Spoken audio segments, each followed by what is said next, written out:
Before we witnessed Undertaker's undefeated streak at WrestleMania, Bill Goldberg's undefeated streak in WCW became the stuff of the legends. They're standing everywhere! Oh my, he's got it! A streak which lasted for nearly 2 years where he won 173 straight matches without ever getting pinned. And Goldberg's missed! Sting didn't even know what hit him! But shockingly, the indestructible force never garnered the desired success and reception in WWE that he once received in WCW. His first stint with the company was displeasing to say the least. Thanks to ridiculous storylines, feuds, and an embarrassing match against Brock Lesnar on his way out of the company led to dark cloud forming over Goldberg's legacy. 12 years, ladies and gentlemen! Never thought I'd be in this ring again! But after more than 12 years away from the wrestling world, Goldberg endured one of the greatest redemption stories when he made his comeback. It was a huge surprise to see that WWE and Goldberg had made amends because Bill had left the organization on a very bad term. But as we look back to the last few years, Goldberg's second tenure with the WWE had its fair share of ups and downs. Nevertheless, WWE wanted to start Goldberg's second run in a high and grand style, so it would make sense to have him and Brock rekindle their 12-year-old rivalry.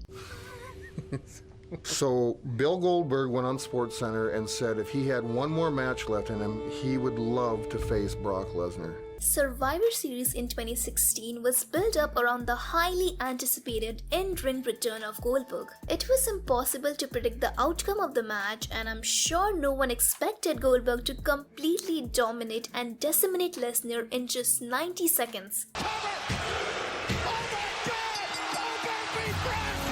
For such a high-profile, anticipated match, it felt surreal to see it end in just a blink of an eye. But nevertheless, it was still one of the best squash matches of all time. With a huge amount of positive fan reception that Goldberg was receiving, WWE wanted to have him in every high-profile match as possible. Remember, Goldberg is the man who humiliated, who embarrassed Brock Lesnar. The mere presence of Brock, Goldberg, and Undertaker made the 2017 Royal Rumble match much more enthralling. In the Rumble match, Goldberg was once again one step ahead of Lesnar and reignited their rivalry. And Lesnar's eliminated! Lesnar's eliminated! But strangely, Goldberg challenged Kevin Owens for a title match. This is the match that some describe as the straw that broke the camel's back in support for Goldberg. But WWE still went ahead and gave Goldberg the Universal Championship, marking the beginning of the end for Goldberg's positive fan reception, because it took all but 22 seconds to defeat Kevin Owens. WrestleMania was the perfect venue to conclude Brock and Goldberg's years-long rivalry. The outcome of their match was pretty obvious because no way would Brock take a third pinfall. Brock and Goldberg each have their limitations, and this match was brilliantly laid out in a way that covered their weaknesses while highlighting their strengths. Goldberg rarely ever worked long matches even in his prime, but at almost 5 minutes, this match was long enough to satisfy everyone. Brock Lesnar is the new Universal Champion! And after Lesnar's win, Goldberg subsequently left WWE. One more thing. Never say never.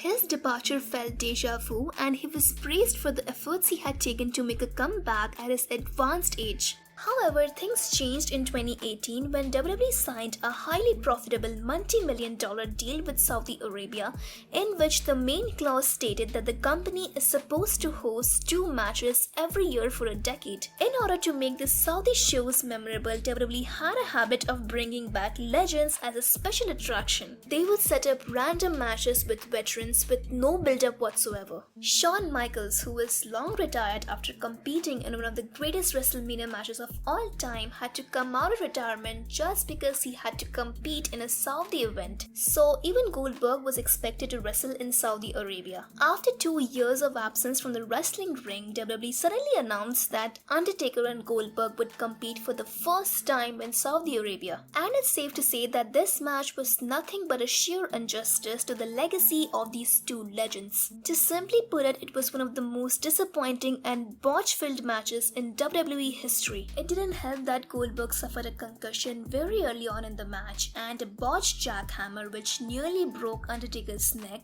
quickly ended the bout with an awful chokeslam. Despite being in a life-threatening match, Goldberg still refused to go away, and in a move which Bill tried to redeem himself, he went after Dolph Ziggler at the 2019 SummerSlam. And another spear by Goldberg! By this point, Goldberg was following a pattern. He would randomly come back at high-profile events and subsequently leave. The sloppy match against Undertaker, along with the squash matches against Kevin Owens and Dolph Ziggler, only served to increase the animosity towards him. By 2020, The Fiend was certainly the best character to emerge in a while. Given his momentum and his impressive undefeated streak, he eventually won the Universal Championship. The Fiend! Bray Wyatt! You're next! Eventually, Goldberg went on to challenge Bray Wyatt, and this match was nothing but a frustrating case of WWE prioritizing part-time wrestlers over full-time wrestlers. It was the final straw of patience for Goldberg. Any love and respect that fans had for him was all but over. Bray Wyatt's momentum took a setback after this defeat, but as irony would have it, this title win didn't do anything major for Goldberg either. Because Goldberg was slated to face Roman Reigns, but Reigns opted out of WrestleMania at the very last minute, and Goldberg eventually dropped the championship to Braun Strowman on his way out. There is no ambiguity that there was a lot of low morale around Goldberg, as he was truly a hostile figure. But Goldberg was still determined to end his career on his own terms. So in the first week of 2021, Goldberg came back to challenge Drew McIntyre to a title match. It seemed like Drew was bound to lose all of his momentum the same way that Bray did. But surprisingly, Goldberg did put him over. Respect of Goldberg. Goldberg's next rivalry was personally one of my favorite rivalries of his. Bobby Lashley's staggering reign as the WWE champion was hiding right coming into SummerSlam that year, so how could Goldberg not challenge him and set his eyes on the prize that he was unable to claim? And honestly speaking, the creative team did do a great job of adding some heat into this rivalry when Bobby attacked Goldberg's son at SummerSlam. In the hurt lock!